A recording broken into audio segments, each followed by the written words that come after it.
இங்க நைட்டுங்கிறதுனால நம்ம அப்பவும் பார்த்தீங்கன்னா, தனியா போகக்கூடாதுன்னு சொல்லிட்டு, நம்ம ரக்ஷிதா பார்த்தீங்கன்னா, கார்ல அவங்க வீட்டு வர ட்ராப் பண்ணிட்டு போவாங்க. அதே நேரம் இங்க உர்மிளாவும் பார்த்தீங்கன்னா, என்னாச்சோ ஏதாச்சோன்னு பயந்துட்டு இருக்க நேரத்துல, அவினாஷும், ரஷ்மியும் பார்த்தீங்கன்னா, ஜாலியா ஐஸ்கிரீம் சாப்பிட்டுட்டே, ஐஸ்கிரீம் வேணுமான்னு வேற கிண்டலா வேற கேட்பாங்க. உடனே அவங்க அம்மாவும், "வாடி" அப்படின்னு சொல்லிட்டு ரஷ்மிய கூட்டிட்டு போயிருவாங்க. அதே நேரம் எங்க அப்பாவும் பார்த்தீங்கன்னா, வீட்டுக்கு வந்தது தான். உடனே அவங்க அம்மா பார்த்தீங்கன்னா, "எங்க போயிட்டு வர இவ்வளோ லேட்டா?" அப்படின்னு கேட்டா, "ரக்ஷித் சார பார்த்துட்டு வரேன்." "இந்த நைட்டா?"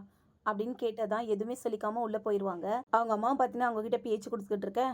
அப்பவும் பார்த்தீங்கன்னா என்னன்னு தெரியலம்மா, மனசே சரியில்லை. ரக்ஷிதா கோபமா இருந்தாங்க. அவங்க மீட் பண்றதுக்காக பைப் ஏறி ஜன்னலை திறந்து உள்ள குதிச்சு தான் போய் பேசிட்டு வந்தேன். ஆனா நான் ஏன் இப்படி பண்றேன்னு எனக்கே தெரியல. சின்ன பிள்ளைத்தனமா நான் பண்ணிட்டு இருக்கேன் அப்படின்னு சொல்லும்போது அவங்க அம்மாவும் பார்த்தீங்கன்னா பொண்ணுக்கு காதல் வந்துட்டுன்ட்டு புரிஞ்சு போகும். இந்த விஷயத்த அவங்க ஹஸ்பண்ட் கிட்டயும் சொல்லி ரொம்பவே சந்தோஷப்படுவாங்க. இது மட்டுமாங்க, அதுக்கப்புறம் நம்ம அப்பவும் பார்த்தீங்கன்னா ஆபீஸ் போலான்னு வெளியே கிளம்பி வந்தா, காய்கறி விக்கிறவன்ல இருந்து ஆட்டோ ஓட்டுறவங்க முதற்கொண்டு எல்லாருமே பாக்குறவங்க எல்லாருமே ரக்ஷித் சார் மாதிரியே தெரிய, என்னடா நடக்குன்னு அவங்களே பாத்தீங்கன்னா குழம்பி இருக்க. இங்க தான் நம்ம ரஷ்மி இருக்காங்களே, ரஷ்மி பாத்தீங்கன்னா இதுதான் காதல்னு சொல்லுவாங்க அப்படின்னு சொல்லி இன்னும் கொஞ்சம் மனசுக்கு எடுத்து விட்டுருவாங்க.